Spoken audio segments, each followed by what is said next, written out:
si Cheryl Cosim at ito ang espesyal na serye ng Sagot Kita, Aplikante Serye. Araw na ulit para kumilatis ng mga kakandidato para sa 2025 midterm elections. Ano ang kanilang mga plataporma, advokasya? Paano nila bibigyang solusyon ang mga mabibigat na problema sa kanilang mga lugar? Live po tayo sa True FM sa 105.9 at syempre True TV Channel 19 sa Signal. Ang ating mga aplikante ngayong araw, 2 re-electionists sa mga lokal na posisyon.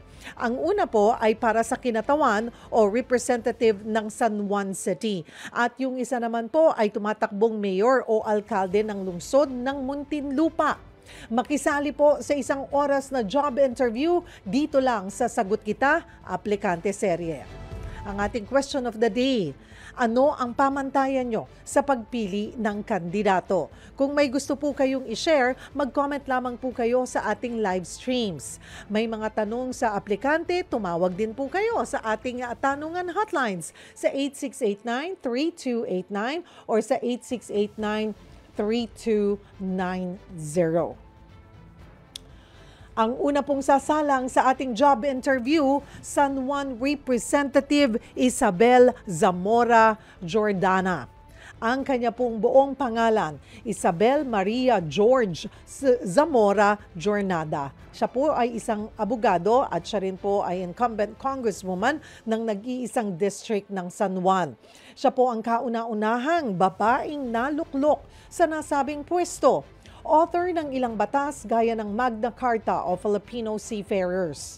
Sinuportahan niya rin ang pagtatatag ng Maharlika Investment Fund. At kapatid din po siya ni incumbent San Juan Mayor Francis Zamora. Kasama na po natin live via StreamYard. Magandang hapon po sa inyo, Congresswoman. Hey, good afternoon. Thank you for joining us. Doon sa kaninang binabasa namin na background nyo po, profile po ninyo, kayo ang kauna-unahang babaeng naging naluklok po sa nasabing pwesto. Pero ito rin ba ang inyong unang posisyon o pagsabak sa politika? Yes, that's correct. This is my first job as a public servant. Uy, okay. Although, nanalo na po kayo, naka-1 term na kayo, and you're trying to get your 2nd term, this coming May, ano ang nag-push sa inyo na pumasok din sa politika? Well, actually, alam niyo naman po that I come from a political family, a family that has long served the public, and of course, everyone knows our father, si Kong Ronnie Zamora, who had served San Juan very well and was one of the most distinguished congressmen in the country. So for a very long time, I was already inspired by our father. And of course, pumasok din sa politika ang aking 2 kapatid. Kaya bata pa lang po kami, nakita na namin how to serve the public, how to serve our constituents. Kaya yun po ang aking naging inspiration. Did they, actually sabi mo nga ay inspirasyon mo na, pero did they ask you to run or ikaw talaga yung, I think I'm ready? Sinabi mo ba sa pamilya mo na ready na rin akong sumabak? At ikaw ba namili doon sa posisyon na gusto ko, dahil siguro na rin sa background mo bilang abogada, ay Congress ang iyong napili? Well, to tell you honestly, it was our dad who convinced me to run. Okay.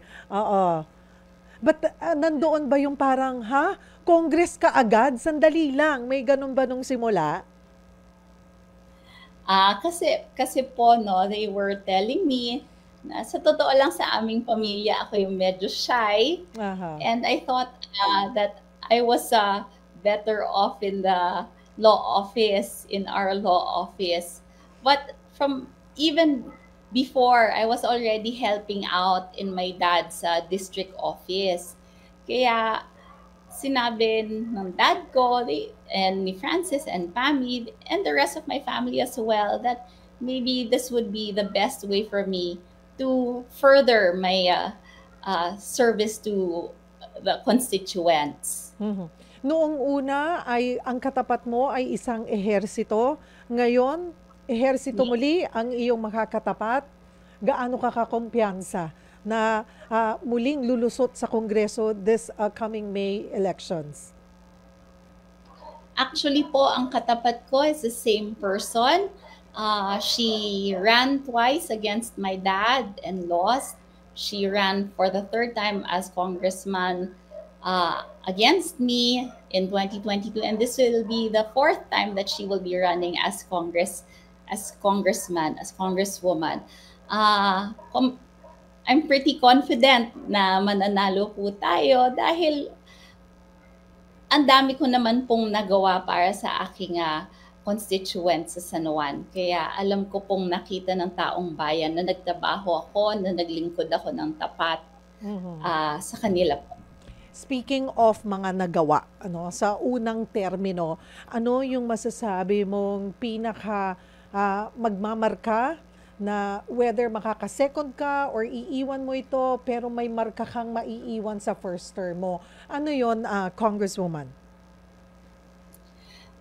Sa Congress po, in the way, as regards the filing of laws or bills or acting on measures, I am most proud of two laws that I worked hard on. First po, ito po yung sabi ko, pipilitin kong maipasa to dahil para sa aking constituents po ito. Ito yung RA 12121, which grants or creates additional courts in San Juan. And that was my dream for a very long time, even before naging congresswoman ako. As a lawyer, I practiced the law, I litigated. Ako po ay nag-appear sa San Juan courts at nakita kong lumalaki ang ating population, and we do need more courts in San Juan to for everyone to experience justice, due process. Yun po ang nakita ko. Another bill that I worked hard on, which became a law, was the new Government Procurement Act sa Committee on Revision of Laws. Matagal po namin dinabaho yan para po mawala or at least mabawasan ng malaki ang corruption or the malpractices committed in government procurement. Sa San Juan naman po, pagdating sa mga projects, I had a lot of projects which would benefit the solo parents, the seniors, and the PWDs. Dahil po, I thought that these sectors were needing a lot of help and support. And I thought that these sectors, I had some close relations who belong to these sectors. Kaya todo po ang aking suporta sa kanila. I also put funds in TESDA programs. Yun po ang isa kong favorite na project para po makadagdag tayo ng livelihood projects or training programs para po sa ating mga kababayan. Yun po ang aking mga paboritong proyekto. And of course, kung ano po yung mga naiwan ng aking father when he was a congressman, ipinagpatuloy ko po ang pagpapatayo ng infrastructure projects natin. Para sa isang first-timer sa Congress, maging sa politika, hindi biro din siguro natin masasabi kung nakadalawang batas ka kagad, hindi lang puro bills. Kasi yung iba, natapos na yung kanilang termino ni isa, diba? Walang puro bills ang naipasa pero walang naging batas doon sa kanila. Actually, Yes, actually po, I have several other bills like yung sa Seafarers Act. There are several others that I worked hard on. Yung committees ko po that sa Kongreso na where I dedicated a lot of my time were the revision of laws, the Justice Committee, Women and Gender Equality. Of course, I was also active in public order and public accounts. I did my best po to be active in all of the committees that I am a member of, and lalo na po yung mga bills that were close to my heart, nagtrabaho po tayo ng matagal po para sa bawat bill. PWD din po, naging aktibo po tayo in the last 2 years. And yun po, madami po tayong isinulong at dinepensahang bills. So far, bills pa lang po sila.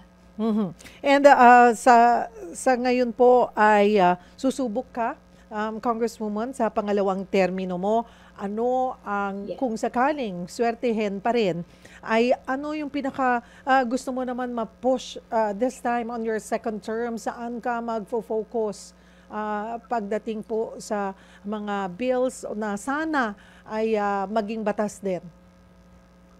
Okay po.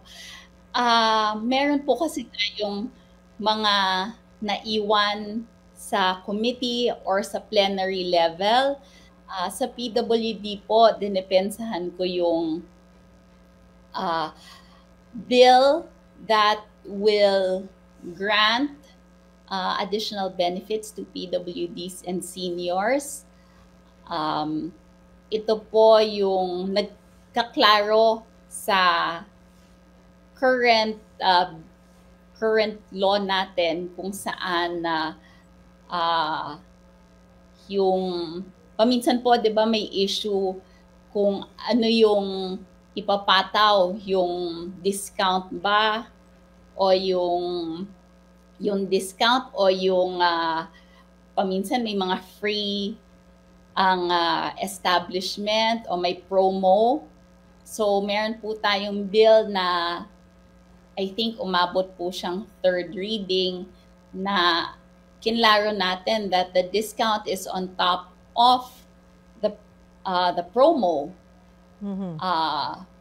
Meron din po tayo sa PWD na sa committee level po to, dinipensahan ko po sa komite dahil ako po ang nag-head ng TWG.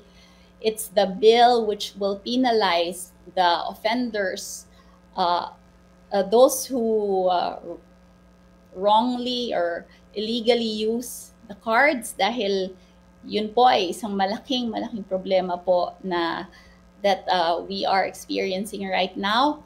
Kaya po we clarified the penalties. We also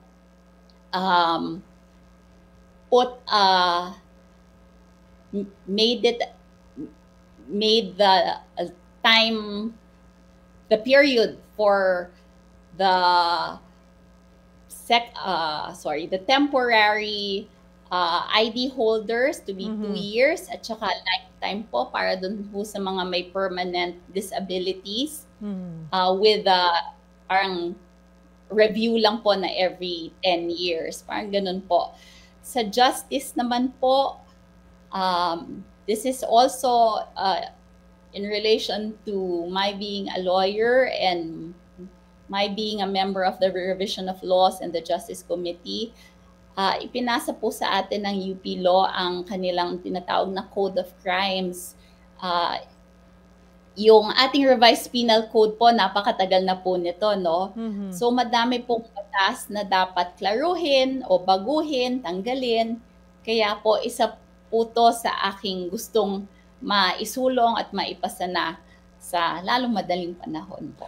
Kung pag ganoon po, may mga kailangan, sabi nyo nga, may mga matatanda na mga may kailangan ng baguhin, ayusin, i-update. Gaano katagal ang pinagdadaanan nun kumpara sa bagong bill na pasa? Okay po, I think since binigay po sa amin yung Code of Crimes as a big book po So actually, kailangan din po to dumaan sa normal na proseso, maski na po isa siyang libro na, may kailangan pa rin pong mag-file ng bill na kung saan nakasaad lahat ng provisions ng revised penal code o ng code of crimes nga po na dapat baguhin. So dadaan po to sa normal na proseso ng pagpasa ng bill sa Kongreso.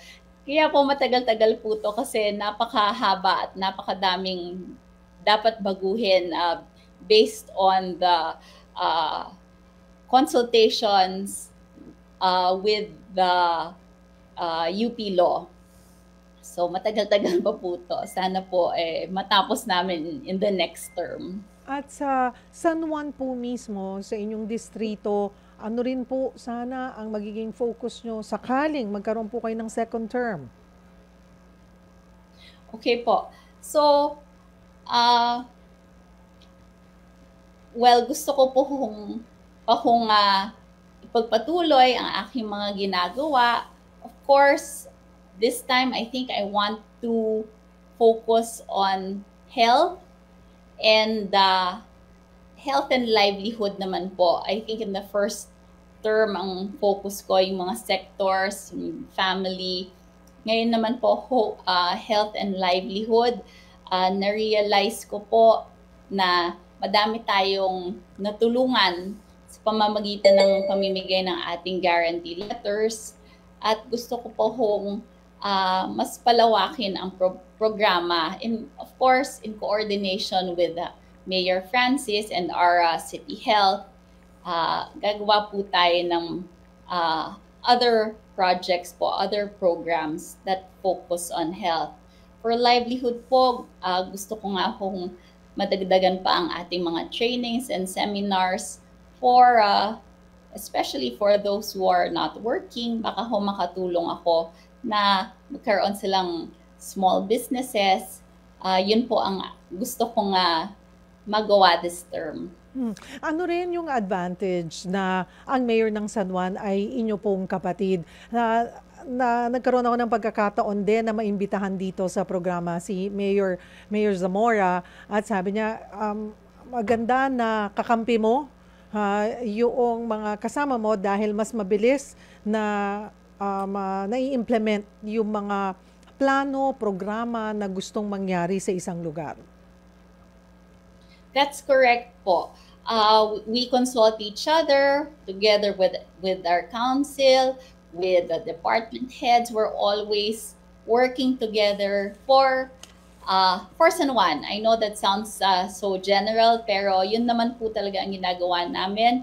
Kunyari po, meron siyang makikitang pangangailangan sa San Juan. For example, as regards sa infrastructure. Kunyari may magsabi pong barangay official or kapitan na kailangan po natin dito ng maybe a health center or what.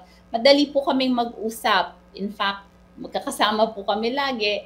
And that is something that I bring up to Congress when it's time for me to suggest the projects that I want to be included in the next year's GAA. So sa lahat po ng proyekto, we're involved. I know na ang trabaho ko po ay more of legislative in nature, more national. Kaya lang po ay ini-involve naman po talaga ako ni Mayor sa mga decisions or at least nagko-consult po sa atin. Another example would be nagtutulungan po kami sa pondo para sa pamimigay ng financial assistance or guarantee letters. I am able to supplement what the local government lacks as regards funding.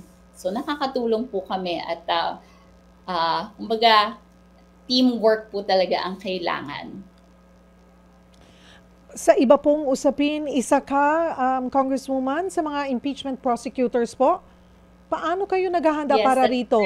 And how is that gonna affect, well, I'm not saying you're not gonna win, but we don't know, no, sa darating na election. What if you hindi po kayo, you don't make it. Paano yung pagiging prosecutor nyo sa impeachment? Well, regarding your first question, naghahanda po kami by having regular meetings with the other members of the prosecution as well as the private lawyers that have volunteered to help us. We do have regular meetings and we study by ourselves. We study on our own. We do consultations with some members, some officers of Congress, depending on the article that we are handling. Yun po, parang nga pong bumalik sa law school, sabi ko, tayo'y naglabas ng highlighter at ng post-it. No notes po talaga, binasa ko po yung relevant provisions of the Constitution, of the Senate rules on impeachment. Nilabas po natin ang ating mga libro from our law office. Nag-aaral po tayo talaga dahil hindi po ito biro and we have to be prepared. This is really for the people and we have to be able to deliver. Saan po kayo, Congresswoman, saan po kayo which article po kayo inilagay? Or ang ibinigay po sa inyo? Actually, I don't know if I'm allowed to say it now, but I'm in charge of 3 articles. Okay, 3 articles. Paano nga po yun? Doon sa yung mga prosecutors, several prosecutors po kayo, more than 10? Like around 11 or 12? Tama po ba ako? 11. Ayun po. 11 Yes, prosecutors. Kung sakali man po doon, ilan sa mga prosecutors ang hindi makabalik po sa Kongreso, paano po ang magiging system nun? I would think na papalitan na lang po ng next Congress yung prosecutors. And I would think that they would choose from the congressmen who are lawyers. Lahat po kami ay lawyers dito, yung mga pinili. At I think that will be the same process. And they will have to do the same rigorous training or studying as well. Oo. Mas mahirap lamang yun kasi kayo ngayon pa lamang naghahanda na. Yun, kung sakali man, nun pa lang siya maghahanda or magiging bahagi po, di ba? Doon pa lang niya maiisip na okay, sa akin pala magiging bahagi ako ng prosecution. Totoo po, pero isipin na lang po siguro natin na gaya ng ibang lawyers, any case po, yung iba last minute po pumapasok and you still have to do your job. You still have to do your obligations in relation to the job that you have. At kailangan yung pag-aralan maski na last minute yan. Kailangan yung pag-aralan ng mabuti. Kayo po ba ay napili or did you volunteer to be one of the prosecutors? Ako po yung napili. How did you feel? I mean, first-timer, diba? First-timer, tapos magiging bahagi ka, this is historical. Did you ask any advice or bago mo tinanggap, tinanong mo muna ang iyong ama or yung kapatid or yung sa pamilya na, am I ready for this? Do I really want this? Kaya ba natin to? May ganun ba, Kong? Actually, no. The first question I was asked, honestly speaking, was, you want to do something for the country? And then I said, yes. So sabi ko, after that, dun ako medyo nag-isip at sabi ko, go na to. Let's just work hard and I think I will have the support of Congress anyway. I will have the support of my family and totoo nga po, I didn't think of it as a big thing. I didn't think of it as a big deal at the start. But after we were elected, after we were nominated on the floor, everyone was congratulating me, us, kami pong 11. Our colleagues in Congress were congratulating us. And I thought, Um, Parang prosecutor lang naman to. It's any, like any ordinary legal or lawyerly job. And then sabi ng sister ko, si Congresswoman Pami, sabi niya, big deal siya, big time yan. Sabi niya ganun, kasi ilan lang kayo. And, everyone here thinks highly of you. So dun po nag-sink in na I really have to do well here. And yun nga po, sabi ko nga po, para to sa bayan. Panghuli na lamang po, Congresswoman, bakit ka dapat iboto muli ng mga taga San Juan bilang kanilang representative? Dapat po ako iboto muli ng mga taga San Juan dahil po nakita naman nila po na ako'y nagtrabaho ng tapat, ng buong puso, na may pagmamahal, at ipagpapatuloy ko po ang ganitong paglilingkod, pagsiservisyo sa kanila.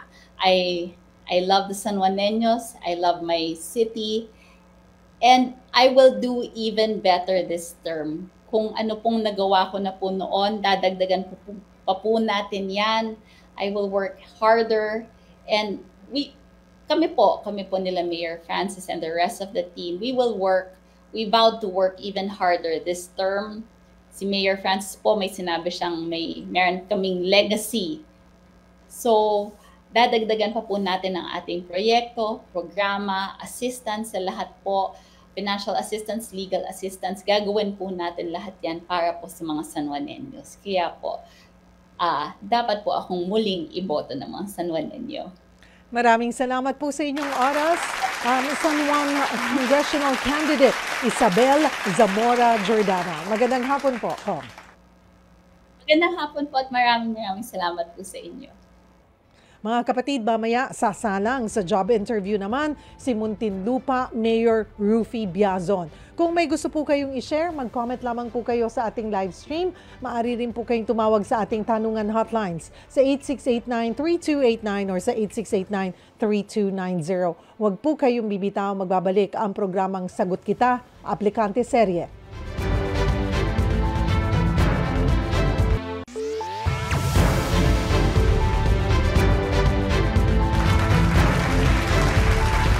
Nagbabalik po ang Sagot Kita Aplikante Serye. Ako po si Cheryl Cosib. Ang ating question of the day, ano ang pamantayan mo sa pagpili ng kandidato? Naiintindihan po ba natin din lahat? Alam nyo, after po, pag nagsimula na po ang local campaign, we will have experts and also COMELEC. And para din mapaintindi yung role ng bawat posisyon. It's very important po mga kapatid na bago natin piliin yung iboboto nating kumakandidato sa certain position, naintindihan po natin yung kanilang trabaho or magiging trabaho bilang senador, bilang kongresista, bilang mayor, vice mayor, at iba pa pong mga party list, diba? Sa Congress din po yun. At iba pang mga positions. Kasi minsan, hindi po sapat na pinapangakuan po tayo ng ganito, pero malayo doon sa kanilang magiging trabaho, hindi po ba? So, sa mga susunod po yan na episodes natin. Pero ngayon, dito muna po tayo sa sasalang na sa job interview po ng ating pangalawang aplikante. Sino nga ba? Si incumbent Muntinlupa Mayor Rufy Biazon. Ang kanya pong buong pangalan, Rosano Rufino Bunoan Biazon. RRBB, ayan, anak ng militar at ginusto sanang magmedisina. Una po naging youth representative ng Videogram Regulatory Board noong 1991. Naging chief of staff ng kanyang amang si dating Senador Pong Biazon. Nanilbihan bilang Muntinlupa representative ng 5 termino. Tumakbo bilang mayor noong 2022 at ngayon ulit po ay sa parehong posisyon. Kasama na po natin dito sa ating special edition ng Sagot Kita Aplikante Serye, Mayor Rufy Biazon. Hi, Mayor! Ayan sabi ko naninibago. Pag nasanay ka ng Kong, ayan, Mayor. Salamat, Cheryl, sa pag-imbita sa akin dito at syempre sa mga nanonood ngayon. Salamat sa panonood ninyo. Ayan. Mayor, okay. Marami po ang nagsabi na kaya sila tumatakbo para sa continuity ng projects. And ganun din po ba sa inyo? Gusto kong malaman kasi 5-termer ka ng Congress. First term mo, matatapos ka sa first term mo bilang mayor. Anong kaibahan? Experience-wise, ano ang masasabi mo na bang mas gusto mo pa rin ang Congress or parang iba din ang fulfillment ng pagiging mayor? Well, ako nag-enjoy talaga as congressman. No? Yung policy making, Yes. masaya ako doon. Plus, of course, iba ang working schedule ng Kongreso. Pero dito sa local chief executive, mas fulfilling. Araw-araw may accomplishment. Tapos yung nasa isip mo na gusto mong mangyari sa iyong lungsod ay nasa kamay mo para gawin. So sa akin parang nandun yung talagang masasabi ko na ang accomplishment ay nagagawa, no? Sa legislation kasi sometimes it takes years, no? Gaya ng experience Hindi ko. pa nga mapapasa di ba? Exactly, no? Oo. May mga ilang batas doon na sa 5 termino ko sinusulong ko pero hindi naman umaabot sa pagpasa. Tapos nung kailan wala ako doon at saka nagiging batas, no? So parang Doon yung sayang, yun, Oo. parang ganun. Pero nag-enjoy din ako sa policy making. At ngayon po doon sa pagiging 5 terms mo, okay, you authored 118 laws and 1,169 bills. Yung mga na-author nyo po, ngayon po ba nakikita nyo na napapakinabangan naman po sa local? Yes, actually isa doon yung Disaster Risk Reduction Management Law, no, DRRM law natin. At bilang local chief executive, dito ko nararamdaman in effect ngayon yung batas. Although dito ko rin nakikita ngayon na may mga kailangan yatang i-adjust doon sa batas na ako rin mismo isa sa mga principal authors, no. Kumbaga yung practical application ngayon ko nakikita. And alam mo, aaminin ko na, no, ngayon ko na-realize na may mga batas na pinapasa ang Kongreso na pagdating sa application sa ground, parang hindi ganun ka-practical. No? So, yung experience ko sa both legislation and executive, nakikita ko kung saan tayo pwede pang magkaroon ng mga improvement. At may mga pagkakataon po ba na may mga kaibigan pa rin tayo sa Kongreso, yun nga pong realization na ganon, na iba pag na-experience mo na, ay, hindi pala practical to. Yes, Do you call their attention? Do you talk to them na ito yung naaminadong, ito yung pagkakamali natin, we should consult more doon sa mga talagang dapat na makikinabang ng batas? Well, itong isang advantage ng nagkakasundo yung local chief executive at yung congressman sa distrito na yun. In my case, yung congressman namin, si Congressman Fresnedi, na dating mayor. Madali ang ugnayan namin. So, kung may mga naobserbahan ako po na suggestion, nasasabi ko rin sa kanya. At in the same manner, siya naman by his own experience na gagawa rin naman yung mga adjustment na yon. Siya po ba ang inyong pinalitan? Yes, nag-end of term siya. So ako naman ang pumalit para dun sa continuity na sinasabi. Ano po yung mga... Although ito ay continuity ng hindi related. Hindi kami magkamag-anak. Opo, hindi magkamag-anak. Yung mga projects po, ano po yung mga kinontinue nyo at ano rin po yung sinimulan nyo during your first term? Well, may mga nag-end of term siya na may mga infrastructure projects na by phasing. So, kinontinue ko yon dahil syempre sayang sinimulan naman ng gobyerno, pera rin ng taong bayan yon. So, kailangan itinutuloy natin. Yung aming scholarship program, yung actually study assistance siya kasi all grade levels meron and hindi ito based on high grades. Basically ito tulong diretso sa tao, sa mga estudyante. Kinontinue namin yun, although it is a program na sinimulan niya, kinontinue rin namin in my time. Tapos ang initiative ko naman ngayon na ginawa, like yung strengthening ang peace and order namin, nag-initiate ako na magkaroon ng command center na sarili, yung PNP namin. It used to be na yung aming DRRM office ang merong command center lang, yung disaster response. Sa akin naman, ginawa ko ito doon sa aming kapulisan dahil gusto namin mas mapalakas lalo ang anti-crime operations. And then yung sustainability initiative, no, para po makapag shift doon sa pamumuhay ng lungsod, no, into one that is livable and sustainable. So may new projects tayong pinapasok, and yung initiative namin to be a smart city. Smart city. Yes, yun. This is okay. But when you say smart city, ano pong mga adjustment? Una ko pong narinig yan kay Baguio City Mayor Benjamin Magalong. Yes. Well, iba po ang sitwasyon din ng ng Baguio sa Muntinlupa. So paano pong adjustment, improvement na para mas magiging madali at mapapakinabangan po ng inyong constituents? Well, basically, ang smart city is all about the use of technology in governance. Pero hindi lang ito tungkol sa computerization. Yeah. It also involves systems that you put into place, no, para maging mas more efficient, more responsive, and easier ang interface ng tao with government. Doing things right, no, to simplify the technology na ginagamit natin, and ito yung data-driven ang gawa ng policies at saka decisions. So ang electronic or computerized tools na gagamitin mo dito are databases, no? Yung GIS, Geographic Information System, na kung saan ang ginagamit mo na nakokolekta mong data, ang iniloload mo doon sa system na yon for you to be able to analyze, no, kung anong effect ng programs na pinapatupad mo, ano yung impact nito sa community, sa environment. So magkakaroon ka ng balance in all of those programs that you implement, no, with the use of technology. So it's a long-term actually it's a long-term program.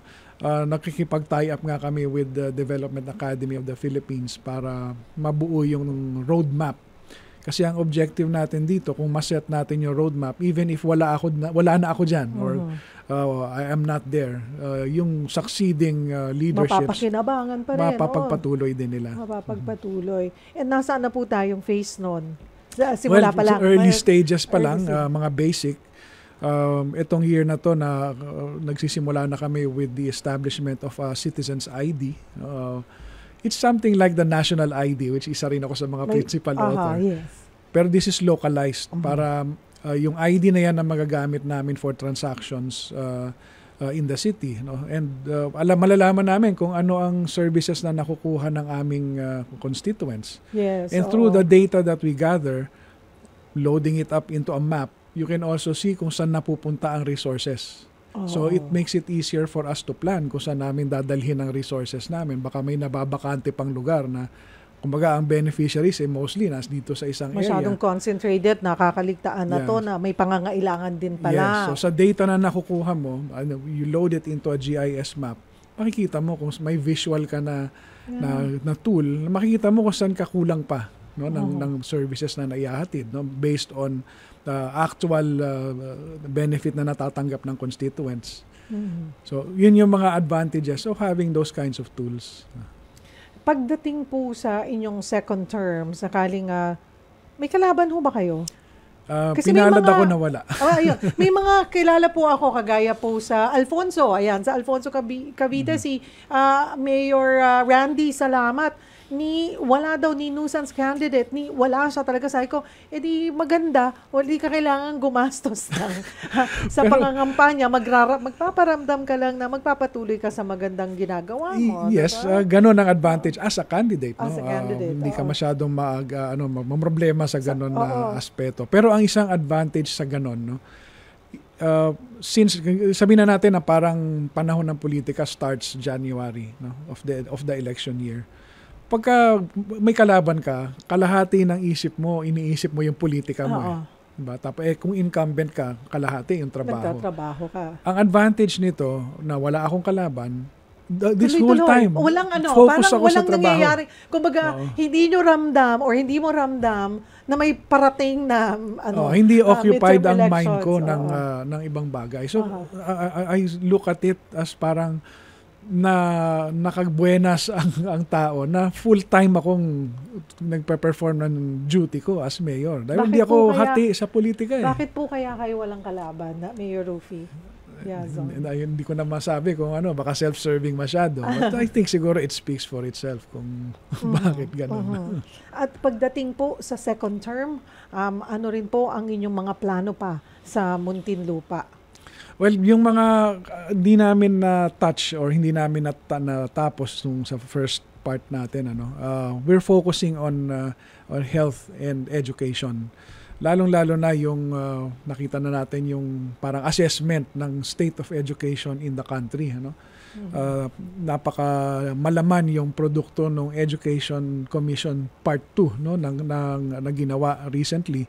It gives us a guide kung ano ba yung pagkukulang na meron tayo sa sistema ng edukasyon. And at the same time, yung sa aming kalusugan. May mga problema kami hinaharap doon sa health service natin. And then ngayon din nagki-kick in yung universal healthcare law. Kaya yung focus na yan on those two basic needs ng aming mga kababayan ang parang magiging attention natin for this second term. Of course, yung iba na nasimulan na, may momentum naman na yun, tuloy-tuloy lang din yun. Gaya po nung isa sa inyong mga proyekto, yung free maintenance meds for seniors. So, kumusta po ang implementasyon? Well, ang medyo may challenge kami doon kasi ang isa sa mga isa sa mga initial steps niyan is to register our senior citizens sa kanilang respective healthcare centers, yung barangay health centers. Kasi doon ang conduit nung pag-claim nila ng kanilang benefit. And it's also part of universal healthcare law. Dapat mapasok sila sa database. So yun lang una yung setting up of the system, computerized program yan. And then the hardware that we need in each of our health centers. And then yung training ng mga tao to use those may ano rin yun, may learning curve kasi lalo na syempre ang mga workers natin sa health centers are not all that IT savvy. So may training pa rin kami noon. So yung rollout niya medyo doon ang challenge, no. But umaandar naman siya ngayon. Hybrid. May manual system and konting napapasok na namin sa electronic system. You think the second term po mafufuli yes. Pasok na lahat ng data na kailangan? Yes, na namin to. Mata-target naman namin na at least by the end of this year. Fully in place yung system and naka-rely na kami on that system. Hindi na siya hybrid na may manual at may electronic. Kanina po nabanggit nyo yung sustainability. Nag-install po kayo ng free bicycle parking? Yes. Sa Muntinlupa po. Kasi part of sustainability is mobility. Dapat kasi nagsishift na tayo ng concept ng transportation to mobility. Kasi pag transportation, it's actually parang yung tinatawag na car-centric. Nakarely tayo sa kotse. Na pag nag-design tayo ng streets natin o yung means to go from one place to another, ang nasa isip kung nakakotse ka. Nowadays, kailangan mobility na iniisip mo kasi may iba-ibang mga methods to go from one place to another. And one of those is bicycling. It's healthier, it's cleaner for the environment, and it's more practical for everyone. So, kailangan lang natin mag-provide tayo ng facilities to enable that. So, isa dun sa mga facility na kailangan are of course, bike lanes and bicycle parking. So ngayon recently nag-install kami in certain points. That's part of the entire system ng bicycle mobility through bicycles. Siyempre yung we have to make adjustments in our streets para kanila ang safe na pagdadaanan. How challenging is it po na kailan lang before pandemic wala namang parang hindi binibigyang halaga ang bicycle lanes. Now, talagang at least namulat tayo and then ito nga na-embrace na yung pagiging yung sustainability. Paano inaayos yung mga kalsada? Paano binibigyan talaga ng espasyo? Yun ang mahirap kasi nga ang design sa atin ng mga kalsada natin car-centric. So nung nag-allocate tayo ng space, puro kotse lang ang nasa isip. So ngayon pilit tayo na maglagay ng bicycle lanes. Now, particularly in Muntinlupa, there is only one major thoroughfare sa amin eh. Iisa lang 'yon. And it's just a 4-lane highway na congested na rin. Kaya 'yun ang challenging sa amin. So ang isang pinapahanap ko kung magkaroon ng inner lanes within the community na mga mag-carve out ng bicycle paths. Kasi pag nandun ka naman sa sa major thoroughfare namin, nakaisa-isa lang you're open to accident. Add to that yung volume pa ng mga motorsiklo na sumasabay din doon sa bicycle lane. No? So it's very challenging. Speaking of you only have one main thoroughfare, one main highway, traffic is bad. May solusyon pa po ba? May nakikita pa ba kayong solusyon? May magagawa po ba? Although, buong Metro Manila, problema po yan. May nakikita po ba kayong pwedeng maibsan ang traffic sa Muntinlupa? Yes, yung mass transport. No? I'm putting a lot of hope dun sa North-South Commuter Railway NSCR.